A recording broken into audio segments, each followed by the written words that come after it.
எல்லாரும் வணக்கம் வணக்கம் சொல்லணும். கையை எப்படி வச்சு சொல்லணும். இது நம்ம சொல்றது யோசிக்கிறோம்ல, ஏன் நம்ம சொல்றோமான்னு. ஒரு விஷயத்த செஞ்சா மட்டும்தான் அதோட அனுபவத்தை நம்ம பெற முடியும். உண்மையா இல்லையா? இதை முக்கியமா சின்ன பசங்க நீங்க எல்லாம் பண்ணணும். இது ஏன் நீங்க செய்ய மாட்டீங்கன்னா, பெரியவங்க செய்யல, அதனால உங்களுக்கு சின்ன பசங்க நீங்க செய்ய மாட்டீங்க. உண்மைதானே? சொன்னா அதை ஒண்ணே செய்யணும். செஞ்சாதான் நீங்க அடுத்த ஒரு விஷயத்த செய்யறதுக்கு ஈஸியா இருக்கும். ஓகேவா? சொல்லுங்க. ஓகே, எல்லாருக்கும் வணக்கம். வணக்கம். இன்னைக்கு வந்து பாத்தீங்கன்னா சென்னையில இருந்து திருவெச்சூர், நீங்க எல்லாரும் கேள்விப்பட்டிருப்பீங்க, சென்னைக்கு நிறைய முறை போய் பார்த்திருப்பீங்கன்னு நினைக்கிறேன். அங்கிருந்து ஐயா வந்திருக்காங்க. இன்றைய விதை நாளை விருட்சம் சமூக நல அறக்கட்டளையில இருந்து வந்திருக்காங்க. ஓகேங்களா? இன்னைக்கு வந்து பாத்தீங்கன்னா நம்ம கிராமத்துக்கு அரிசி மளிகை பொருள் இது மட்டும் கொடுக்காம நானும் அறிவும் கொடுக்கணும்னு ஐயா வந்திருக்காங்க. கிராமத்தின் சார்பா ஐயா பேர் வந்து தயவு ராஜசேகர் ஐயா. நல்லா சத்தமா கை தட்டி அந்த குழுவினர்கள் எல்லாருமே வருக வருகன்னு வர இருக்கலாம். நம்ம ஊர் சார்பா நல்லா கை தட்டுங்க.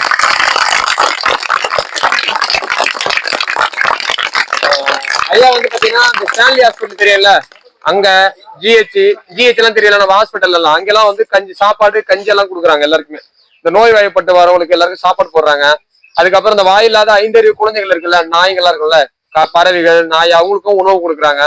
அதுக்கப்புறம் யாரெல்லாம் துன்பத்துல இருக்காங்களோ அவங்களுக்கு எல்லாம் வந்து அவங்களுக்கு ஒரு விடுதலை வேணும்ன்றதுக்கு ஐயா வந்து நிறைய விஷயங்கள் வந்து செஞ்சுட்டு இருக்காங்க. ஓகேங்களா? இன்னைக்கு நம்ம கிராமத்துக்கு வந்தது நிச்சயமா நம்ம ஒரு பெருமிதம் கொள்ளணும். ஒரு பெரிய விஷயம். ஐயா எல்லாம் வர்றது நம்மளுக்கு ஒரு பெரிய பாக்கியம் தான். இன்னைக்கு வந்திருக்காங்க ஐயா வந்து சில நிமிடங்கள் வந்து கருணை, அன்பு, தயவு இதை பத்தி ஐயா வந்து சில வார்த்தைகள் உங்ககிட்ட பேசுவாங்க. நம்ம எப்படி இப்ப நம்ம பக்கத்துலயே தான் இருக்கோம், ஆனா நிறைய பேர்கிட்ட அந்த அன்பா பகிர்ந்துக்கிறது இல்லாம இருக்கும். சில விஷயங்கள்லாம் இருக்குல்ல, அதெல்லாம் இன்னைக்கு ஐயா பேசுவார். ஓகேங்களா? ஓகேங்க. நன்றி. இப்ப நம்ம எல்லாருக்குமே அன்புன்றது ரொம்ப அவசியம். உண்மையா இல்லையா? ஆமா தானே? அன்பா இருந்தா நம்ம எல்லாருக்கும் பிடிக்கும். ஆனா நம்ம அன்பா இருந்தாதான் எல்லாருக்கும் பிடிக்கும், நம்மளுக்கு தெரியணும். உண்மையா இல்லையா? ஆனா நம்ம எல்லாருக்கும் அன்பு தேவை. ஆமா தானே? அதே அன்பு பிறருக்கு நம்ம கிட்ட தேவை. இதை நம்ம செய்யறோமா? இதை நம்ம யோசிக்கணும் எல்லாரும். சரிங்களா? நம்ம ஏதாவது உடல் நல சரியில்லைன்னா அப்ப நம்ம கிட்ட அன்பு வெளிப்படும். ஆமா தானே? அமைதியா இருப்போம், கோவப்பட மாட்டோம், எது சொன்னாலும் கம்முன்னு இருப்போம். ஆனா உடம்பு சுறுசுறுப்பாயிடுச்சுன்னா அம்மா அப்பா பேச்சையும் நம்ம கேட்க மாட்டோம் தானே? நம்ம அதான் ஒரு விஷயம். அன்புன்றத ரொம்ப ஆழ்ந்து நம்ம எல்லாரும் யோசிக்கணும். இப்ப நீங்க எல்லாரும் இப்ப நம்ம வந்து யோசிக்கிறதுக்கும் சிந்திக்கிறதுக்கும் பெருசா எதுவும் தேவையில்லை. உண்மைதானே? அன்பா இருந்தா இப்போ ஒரு நாய்க்குட்டிக்கு நீங்க ஒரு பிஸ்கட் வச்சீங்கன்னா ஒரு அது வாழாச்சு அவ்வளவு சந்தோஷமா இருக்கும். உங்கள்கிட்ட வருது இல்ல சந்தோஷம். ஏன் அந்த சந்தோஷம் வந்துச்சு? நீங்க ஒரு அன்பான செயலை செஞ்சீங்க, அதுக்கு ஒரு எதிரி விளைவா அது உடம்ப ஆக்ஷன் பண்ணி அதோட உணர்வை வெளிப்படுத்திச்சு. அந்த உணர்வு நிமித்தம் நம்மளுக்குள்ள சந்தோஷம் வந்துச்சா? இப்ப அதே சந்தோஷம் நம்ம இயல்பா நம்ம கிட்ட அதிகப்பட்ட நம்ம ஆசைப்படணும். நம்ம எப்பவுமே மகிழ்ச்சியா இருக்கிற மாதிரி பிறரை பார்க்கும் போது ஒரு சந்தோஷமான ஒரு ஃபேஸை வெளிக்காட்டணும். நம்ம எல்லாருக்கிட்டையும் அன்பா இருக்கிற மாதிரி நம்ம ரியாக்ஷனும் காட்டணும். அதுக்கான செயலையும் நம்ம செய்யணும். அது சிறிய விஷயம் தான். யார் வந்தாலும் ஒரு மதிப்பு கொடுக்கறது, வந்தாலும் ஒரு தண்ணி கொடுக்கறது, அவளை பார்க்கும்போது அன்பா பாக்குறது எல்லாமே. அது முக்கியமா ஒரு ஜீவராசி வருதுன்னா நம்ம வீட்டுல வந்து எலி நிறைய வரும்ல. எலி நிறைய வருதா? நம்ம எலி வந்து நம்ம என்ன பண்றோம், எலியெல்லாம் நம்ம அடிக்கிறோம், ஏதோ துன்பப்படுத்துறோம் நினைக்கிறோம்ல. ஆனா அதுக்கும் நம்ம உணவு வைக்கிறதுன்னு அப்படி நிறைய பேர் வைப்பாங்க. உங்க இதே செய்வாங்க நிறைய பேர். செய்யறாள் தானே? நீங்க எலிக்கே உணவு வைக்கிறாங்க. எலியை பிடிச்சி நம்ம அச்சு போடுறோம், எலியே உணவு வைக்கிறாங்க. கூட வரணும் சொல்றாங்க, எப்ப எலிக்கு உணவு வைப்பேன்றாங்க. புரியுதுங்களா? இப்ப இது வந்து அன்பானா? ஆமா. இப்ப நம்ம யாருன்னா சொன்னா சிரிப்பாங்க, எலிக்கு போய் நீங்க சாப்பாடு வைக்கலாமான்னு. அதுவும் ஒரு உயிர், அதுவும் வாழுது. உண்மைதானே? அதுக்கும் பசி, அதுக்கும் குழந்தை குட்டியோட வாழுது. நமக்கும் தெரியும். அதுக்குள்ள வலையில பார்த்தா ஒரு 4 குழந்தைக்கு பால் குத்துமா இருக்கும். அது எதுக்கு வெளியே வந்தது? இங்க யாருன்னா நம்ம சோறு பண்ணலாம் தானே, வந்தோடனே நம்ம பார்த்தோன்னே எலி வீட்டுக்கு வந்துச்சு, அதை சாப்பிட்டோம் இதை சாப்பிட்டோம் நம்ம அடிக்கிறோம். ஆனா அது எதுக்கு வருது? அதுவும் குழந்தை பெற்று இருக்குது, அதுக்கு பால் கொடுக்கணும், அதுக்கு நான் என்ன சாப்பிடணும். இதேதான் நம்ம வாழ்க்கையா இங்க. உண்மைதானே? நம்ம எல்லாரும் இங்க ரொம்ப கடினமா வாழ்றோம், இவ்வளவு கஷ்டமா வாழ்றோம். யாருனாவது ஹெல்ப் பண்ணா நல்லா இருக்கும். இல்ல நம்மளுக்கு ஆரோக்கியமா இருந்தா நம்மளே போய் உழைச்சா சம்பாதிச்சு சாப்பிட முடியும்.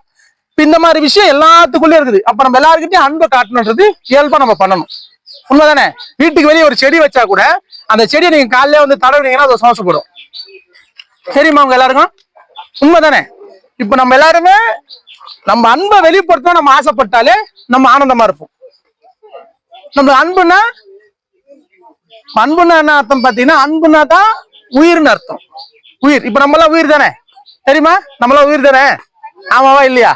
சத்தமா சொல்லணும். இப்ப எப்படி நீங்க எல்லாம் சத்தமா சொல்றீங்க பாக்குறீங்க? உயிர்ன்ற ஒரு பொருள் நம்மளுக்குள்ள இருக்கிறதுனாலதான் இந்த விஷயத்த நம்ம வெளியே பார்க்க முடியுது. உண்மைதானே? அப்ப அந்த உயிரை பத்தி நம்ம எப்ப சிந்திக்கிறீங்களா? யாருன்னா சிந்திச்சது உண்டா? ஒருத்தர் அது இல்ல தானே? அது என்னத்தான் சிந்திக்கிறது? நாங்க தான் பேசுறோம், பாக்குறோம், கேட்கறோமே. ஆனா அதை பத்தி சிந்திக்கணும்னா சிந்திக்கணும். உயிர் நம்ம கிட்ட இருக்குல்ல. இப்ப நம்ம வீட்டாலே ஒரு வயதானவங்க இறந்துட்டாங்கன்னா இது வரைக்கும் அவங்க இருக்கிற வரைக்கும் எதோ பெருசா சொல்ல மாட்டேன், எல்லாம் பண்ண ஏதோ குடும்பம் பண்ணுவோம். திடீர்னு அவங்க இறந்துட்டாங்கன்னா நம்ம எல்லாருக்குமே ஒரு ஃபீலிங் வரும். வந்துருதா? எல்லாருக்கிட்ட ஒரு வருத்தம் வருதா? அந்த வருத்தத்துக்கு பேர் அன்புதான். சரி இருந்தாங்க இல்லையே அப்படின்ற ஒரு ஏக்கம் வரும், வருத்தம் நம்ம எல்லாருக்கிட்டையும். ஆனா அவங்க இருக்கும் போது அது துன்பப்படுது, அது வருத்தப்படுது, ஏக்கம் வரல இல்லையா? ஏன் அந்த ஏக்கம் அப்ப வர மாட்டேது நம்ம கிட்ட? அப்ப வந்துச்சுன்னா அவங்க கிட்ட ஒரு பெரிய விஷயம் நம்ம கத்துக்கலாம். எப்படி கத்துக்கணும்? அவங்களுக்கு நம்ம ஹெல்ப் பண்ற நிமித்தமா நம்மளுக்குள்ள ஒரு மாற்றம் வரும். உண்மையா இல்லையா? அவங்களுக்கு முடியாதவங்க கூட்டின்னு போய் விடுறது, அவங்களுக்கு என்ன தேவையான ஒன்னே போய் கொடுக்கறது, அவங்களை எதுவும் திட்டாம இருக்கிறது. இப்ப நேற்று நான் ஒரு கிராமத்துக்கு போயிருந்தேன். இப்ப அந்த கிராமத்துல ஒரு பாட்டிய மக ரொம்ப வயசாயிடுச்சு, கண்ணு தெரியல, சுத்தமா கண்ணு தெரியல. அந்த பாட்டி அம்மா வந்து அவங்க ரெஸ்ட் ரூம் போனா பாட்டி அம்மா கூட்டின்னு போய் சொல்றாங்க. அவங்களா ஏந்துக்கோ, அவங்க சொல்றது ஏந்துக்கோ வந்தாங்க. அவங்க ஏந்துட்டாங்க. அப்படியே நீங்க நேரம் வா அப்படின்றாங்க. எந்த பக்கம் போறேன்னு அவங்களுக்கு தெரியல. இவங்களும் பாட்டி தான், இவங்க கூட்டு போறவங்க இவங்களும் பாட்டி தான். அவங்க கூட்டு போறாங்க. இப்படி நேரா போ, நேரா வா, அப்படி திரும்பு அப்படின்றாங்க. அவங்க சொல்றாங்க எப்படி திரும்பினே தெரியல எனக்கு திரும்பின்ட்டு நான் எப்படி திரும்பி எனக்கு தெரியல. அவன் ஸ்ட்ரைட்டா பைக்ல போய் முட்டை போறாங்க. இவங்க பாட்டு பின்னாடி வா வா பின்னாடியே வந்து போயிட்டாங்க. அவங்க நேரா பைக்கு கிட்ட போய் இடிச்சுக்கிட்டு போறாங்க. நான் போயிட்டு அவங்களை கையை பிடிச்சி அம்மா இப்படி போக கூட திரும்ப சரிங்க அப்படி திரும்புறாங்க. அதான் சொன்னேன், அந்த பாட்டி அவங்க கூட்டுக்க நீயும் கிளவிதான், அவங்களும் கிளவிதான். இப்ப அவங்களுக்கு கண்ணு தெரியல, உங்ககிட்ட ஹெல்ப்னு கேக்குறாங்க. நீங்க கையை பிடிச்சி கூட்டு போனா வரப்போறாங்க. நீ நம்ம இப்படி வா அப்படி வாடுறோம் சிரிச்சினே அப்புறம் போயிட்டாங்க. இது ஒரு சிறிய ஒரு எவ்வளவு ஒரு பக்குவமில்லா செயல் இது. அதுவும் அவங்க கூட சகமா வாழ்ந்தவங்க எப்படி அவங்க ஃப்ரெண்ட்ஸா தான் இருப்பாங்க போல. அவங்க ஒரே ஈக்குவலேஜ் வயசு தான், அவங்களுக்கு கண்ணு தெரியல. ஆனா அவங்கள கூட்டின்னு போய் அவங்க வீட்டுல இருந்து ஒரு ரெஸ்ட் ரூம் கூட்டு போய் திருப்பி அந்த ஒரு கொட்டாயில கூட்டு விட முடியல அவனால. அவங்கள போய் கையை பிடிக்க மாட்டாங்க, போய் கையை பிடிச்சாதானே அவங்க வருவாங்க. இந்த ஒரு சிறிய ஒரு அன்பு கூட நம்ம கிட்ட இல்லை. நம்ம எல்லாரும் வாழ்றோம். ஏன்னா இங்க நம்ம மனித தேகமா இருக்கிற நம்ம எல்லாரும் அன்புன்ற ஒரு விஷயத்த கத்துக்கிறது தான் இந்த தேகமே நம்மளுக்கு கிடைச்சிருக்குது. உண்மைதானே?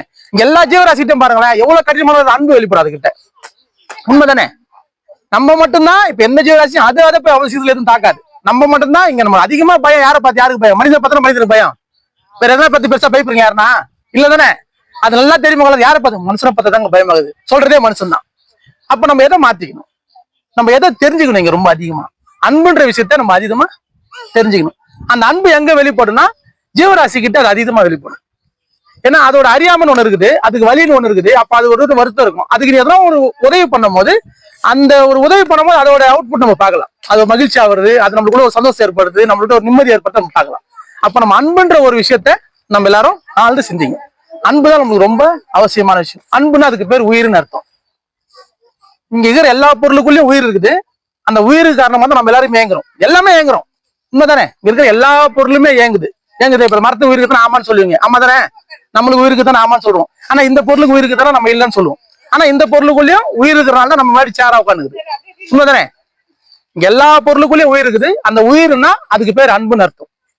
இப்ப நம்ம எல்லாரும் பாருங்க, உருவன்னு சொன்னா வேற்றுமையா தெரியும், பேருன்னு சொன்னா வெவ்வேறையா தெரியும், உயிர்னு சொன்னா ஒரே வார்த்தை நம்ம நாம நாங்க எல்லாரும் உயிர் தான். இந்த இடத்துல எல்லாம் ஒற்றுமை உருவாகுதா? இப்ப இந்த ஒற்றுமையான ஒரு விஷயம் நம்ம கிட்ட வெளிப்படணும் அதிகமான நம்ம அன்பா மட்டும்தான். அன்புன்ற ஒரு விஷயம் தான் இப்ப நாங்க இங்க வந்து உட்காந்துருக்கோம். இவ்வளவு பெரிய செயலை செய்யறதுக்கான ஒரு பெரிய காரணம் வந்து அன்புதான். இந்த செயலுக்கான காரணம் என்னன்னு பாத்தீங்கன்னா, பறவைங்க தண்ணி இல்லாம இறந்து போதும் ஒரு பேஸ்புக்ல வீடியோ ஒன்று பார்த்தோம் 2017. சரி அவங்களுக்கு தண்ணி வைக்கலாமே அப்படின்னு சொல்லி ஆரம்பிச்ச ஒரு விஷயம். இந்த 10 வருஷத்துல நிறைய ஒரு 10 விதமான செயலா மாற்றமாயி நிறைய பேருக்கு நலத்திட்ட உதவி பண்ணிடும். ஒரு வருஷத்துக்கு கிட்டத்தட்ட 15 லட்சம் 20 லட்சம் வரைக்கும் இந்த மாதிரி நலத்திட்ட உதவி பண்றோம். எப்படி நடந்துக்குது பாருங்க. ஒரு பறவைக்கு தண்ணி வைக்கலாம்னு ஆரம்பிச்ச ஒரு நிகழ்வு எவ்வளவு பெரிய மாற்றத்தை கொடுத்துருக்குது. அப்ப அன்புன்றது எவ்வளவு பெரிய வலிமையானது. நீங்க எல்லாமே போய் படிங்க, எல்லாம் செய்யுங்க. ஆனா அன்பா இருக்கிறதுக்கான ஒரு படிப்பையோ ஒரு அறிவோ பெறுங்க எல்லாரும். உண்மைதானே? அன்புனா உயிர்னு அர்த்தம். நம்மளுக்கு யாரு மேல எவ்வளவு கோபம் இருந்தாலும் அதை ஒரு உயிரா பார்த்தோன்னா ஒரே பொருளா தெரியும். அப்ப நம்ம கோபம் வந்து குறையும். புரியுதா?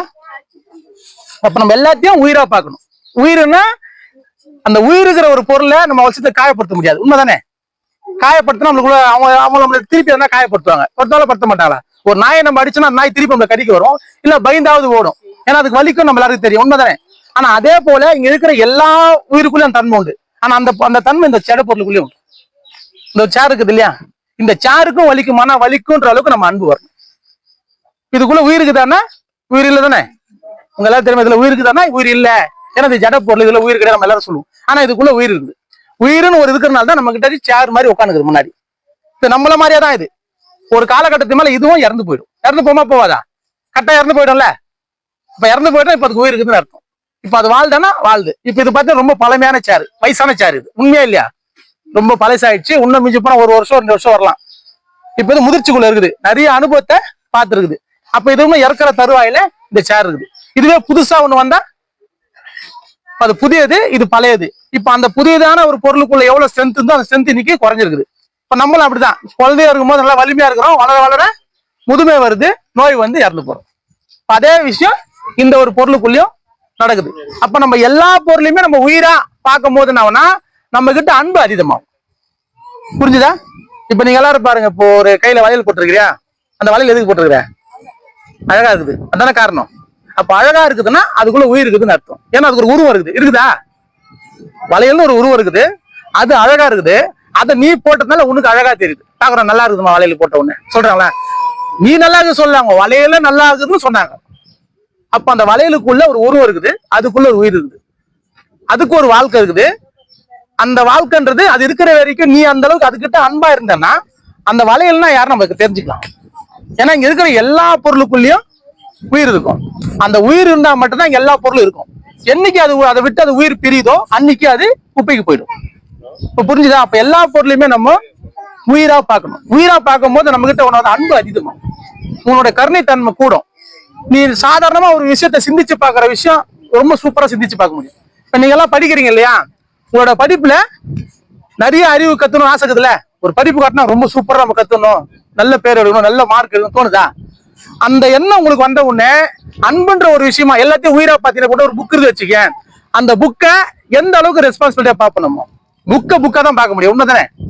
அப்படி பார்க்காம அது ஒரு உயிரா பார்த்தா அப்ப என்ன ஆயிடும்னா அந்த புக்குக்கும் உங்களுக்கு ஒரு கனெக்டிவிட்டி அதிகமாயிடும். ஏன்னா எல்லா பொருளுக்குள்ளயும் உயிர் இருக்குது. உயிர் இருக்கிற பொருளுக்குள்ள என்னென்ன இருக்கு நீங்களே பாருங்க. இப்ப நம்ம இருக்கிறோமா, நம்மளுக்குள்ள ஒரு உருவம் இருக்குதா, நம்ம பயன்படுறோமா, நம்ம சத்தம் போடுறோமா, நம்மளுக்கும் ஒரு நேரம் இருக்குதா, நம்மளுக்குள்ள டைம் இருக்குதா? நம்மள எல்லாரும் பாருங்க, நம்மளுக்கு உருவம் இருக்குதா? நீ பிறருக்கு பயன்படுற, நீ உனக்கும் பயன்படுற, ரெண்டு விஷயம் பண்றீங்களா? நம்மளுக்குள்ள ஒரு சத்தம் இருக்குது, நம்ம பேசுறோமா, சத்தம் வருது இல்ல? நமக்குன்னு ஒரு நேரம் இருக்குதா? நமக்குன்னு ஒரு நேரம், அந்த நேரம் போனா நம்ம இருக்க மாட்டோம். உண்மைதானே? ஒரு நாள் நம்ம இறந்து போறோமா? இது எல்லாமே இந்த பொருளுக்குள்ள இருக்குதா இல்லையா? கரெக்டா யோசிச்சு பாருங்க, இருக்குதா இல்லையா? இது ஒரு உருவம் இருக்குது, அதுக்கும் பயன்படுது, நமக்கும் பயன்படுது. இதுக்குள்ள ஒரு நேரம் இருக்குதா? நேரம்னா இது இருக்கிற வரைக்கும் நேரம், நம்ம தானே? இது இருக்கிற வரைக்கும் ஒரு நேரம், அந்த நேரம் இருக்குது. இதுல ஒரு சத்தம் இருக்குதா? இந்த சத்தம் இதுல தான் வரும், வேற எதுலயும் வராதான் சத்தம். உண்மைதானே? அப்ப இது ஒரு நாள் இறந்து போமானா இறந்து போயிடும், ஆமாவா? அப்ப நம்ம எல்லாருக்குள்ள இருக்கிற விஷயத்துக்குள்ள இருக்குதா?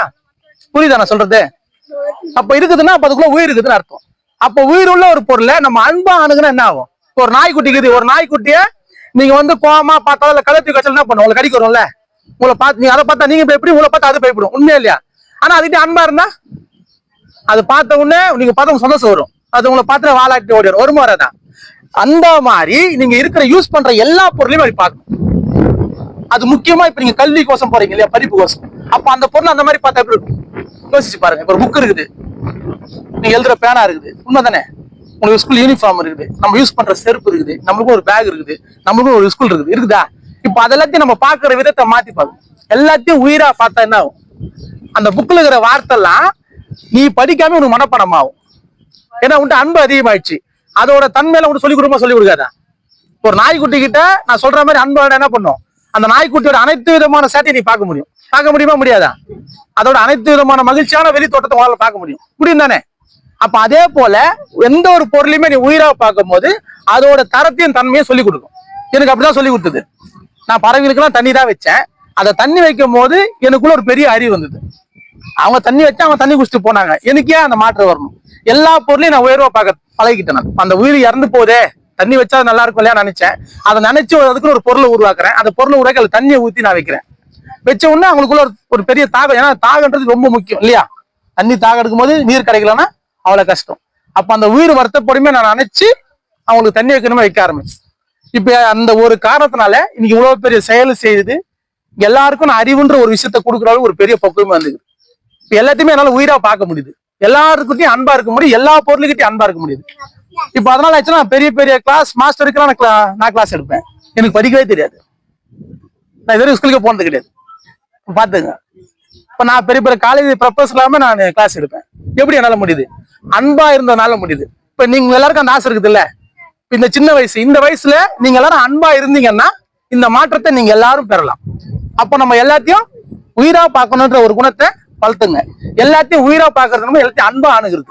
புரியுதா? ஒரு செருப்பு இருக்குது, அந்த செருப்பு நம்ம காலில் போட்டு நம்ம நடக்கும்போது வெயில் படாம இருக்குது, முள்ளு குத்தாம இருக்குது, நம்ம எவ்வளவு பாதுகாக்குது. அவ்வளவு பாதுகாப்பா இருக்கிற ஒரு பொருளை நம்ம கழுவி எத்தனை நம்ம எங்க பத்திரமா வைக்கிறோமா? வைக்க மாட்டோம்ல. அப்படியே ஓரம் போட்டு போயினே இருக்கும். போறோமா இல்லையா? இந்த இந்த பழக்கம் என்ன பண்ணு எல்லாத்துக்குமே நம்ம அப்ளை பண்ணிடுறோம். எல்லாமே அது யூஸ் பண்றது யூஸ் பண்ணி ஓரம் போட்டு நீ பாட்டுன்னு போயிரு. அதுக்கும் ஒரு உயிர் இருக்குது, நம்ம அதை பொறுமையா வைக்கணும், அதை அன்பா வைக்கணும். அப்படி நம்ம வைக்க மாட்டோம். அப்படி நம்ம செய்யும் போது நம்ம விழிப்புணர்வு அதிகமாகும். இப்ப நம்மளுக்கு என்ன, நீங்க படிக்கிறதுல நீங்க என்ன கத்துறீங்க தெரியுமா? எல்லாருமே மனப்பாடம் பண்றீங்க, உண்மைதானே? என்ன ஸ்கூல்ல கொடுத்தாலும் அதை மனப்பாடம் தானே பண்றீங்க எல்லாரும். வேற ஏதாவது பண்றீங்களா? இல்ல. ஏன் அந்த மனப்பாடம் கூட சரியாக மாட்டுது? அதுக்கு காரணம் இதுதான். எல்லாத்தையும் நம்ம உதாசனமா பண்றோம். ஒரு பொருளை நீ தான் பயன்படுத்துற, அதை முடிச்ச உடனே தூக்கி அது உரம் போட்டு அதை பத்தி சிந்திக்க மாட்டேன், அதை யோசிக்க மாட்டேன், உண்மைதானே? ஆனா அதை பயன்படுத்தின உடனே அதை அன்பா அப்படி தொட்டு கீழே வைப்பியா?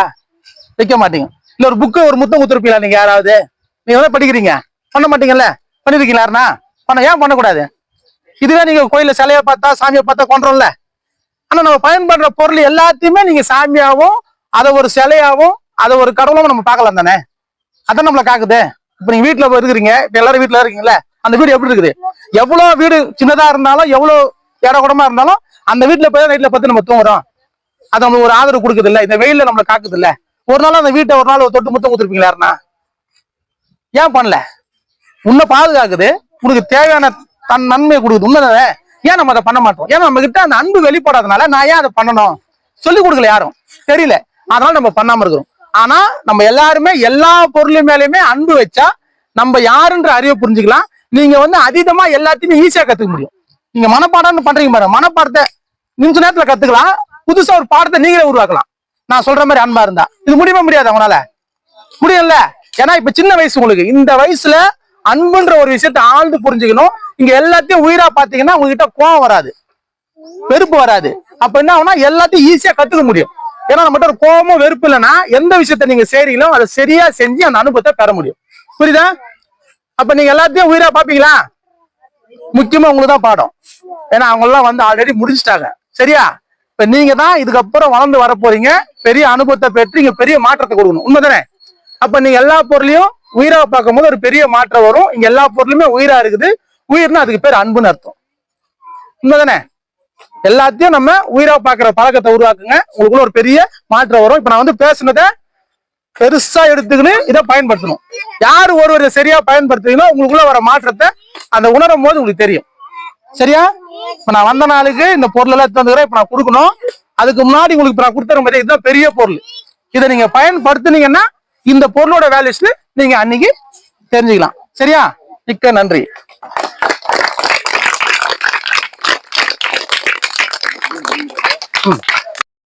அதோட முடிச்சுக்கிறேன். அதை எழுந்து நின்னு சொல்லுமா? ஏன் சொல்லுங்க உங்களோட விஷயத்த. எழுந்து நின்னு எல்லாரும் கேக்குறாங்க. ஏன்னா அன்பா இருக்கிறவங்களா நம்ம தைரியமா சொல்லணும். அப்பதான் அந்த அன்பு வளரும். ஆமா, கட்டாயம். அவங்க நல்லா சொல்றாங்க.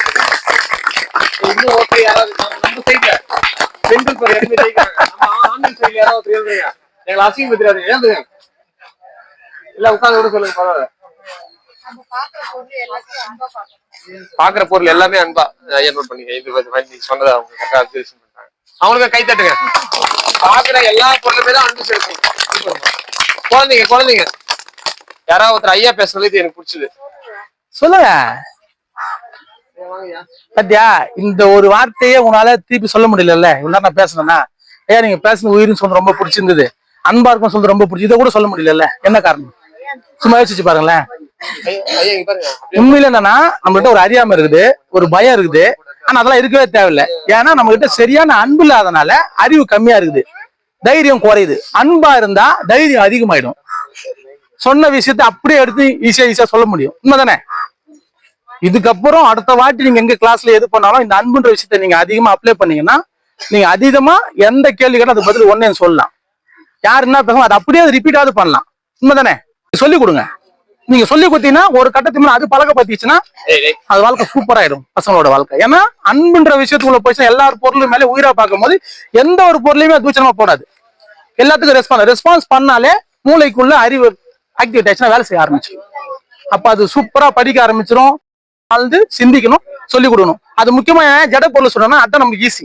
இப்ப நம்ம வீட்டுல தொடப்பு இருக்குது, அந்த தொடப்பத்தை நம்ம ரெஸ்பான்சிபிலிட்டி கொடுப்போம்னா கொடுக்கல, ஆனா அந்த தொடப்பல்னா நம்ம எவ்வளவு பூச்சி வரும், நம்ம நோய் வரும், எல்லாமே நடக்கும். ஆனா இது எல்லாத்தையும் கிளீன் பண்றது தொடப்பம் தான். ஆனா அந்த தொடப்பத்தை நம்ம வச்சுக்கிறோம், பெரிய தட்டுக்கு வர மட்டும் போயினே இருப்போம். இதுதான் நம்ம வாழ்க்கையில நம்ம ஏன் இப்படி இருக்கிறோன்றதுக்கு காரணம். இந்த செயலை அந்த மாதிரி வச்சுருக்கோம். நம்மள இனிமே நான் அப்படி பண்ண மாட்டேன், எல்லாத்தையும் நான் ரெஸ்பான்ஸ் கொடுப்பேன், எல்லாத்தையும் நான் அன்பா தொடுவேன் அப்படின்ற எண்ணத்தை நம்ம உருவாக்குனால நீ யாருன்ற ஒரு பெரிய விஷயத்த நம்ம புரிஞ்சுக்கலாம். நம்மளுக்குள்ள அறிவு வந்து இந்த வாழ்க்கையோட தன்மை என்ன, தரம் என்ன, நம்மளும் எல்லாரும் மாதிரி ஒரு இயல்பான வாழ்க்கை ஈஸியா வாழ முடியுன்ற ஒரு பெரிய பக்குவத்தை புரிஞ்சு தைரியமா இருக்கலாம். அதுக்கு இந்த அன்புன்ற ஒரு விஷயம் பெரிய உங்களுக்கு ஒரு பூண்டுகோலா இருக்கும். கட்டாயம் இதை நீங்க ஃபாலோ பண்ணானா, ஏன்னா இங்க வந்துக்கிறதே இந்த பொருள் வந்து மேக்சிமம் ஒரு மாசம் முடிஞ்சிடும், உண்மைதானே? ஆனா இந்த வார்த்தைகள் நீங்க எவ்வளவு நாள் இதை வச்சு யூஸ் பண்றீங்களோ உன் ஆயில்ஸ் முடிகிற வரைக்கும் இந்த வார்த்தை நிற்கும். உன் மைண்ட்ல வச்சு நீ சிந்திச்சனா, இதை நீ செயல்பாடு பண்ணனா உன் வாழ்க்கை முடிகிற வரைக்கும் இது ஒரு பயனா இருக்கும். ஏன்னா வார்த்தைக்கு இருக்கிற வலிமை வேற எதுக்குமே கிடையாது. அந்த வலிமை அன்புக்கு மட்டும்தான் அதீதமா இருக்குது. சொல்லி புரியுங்களா?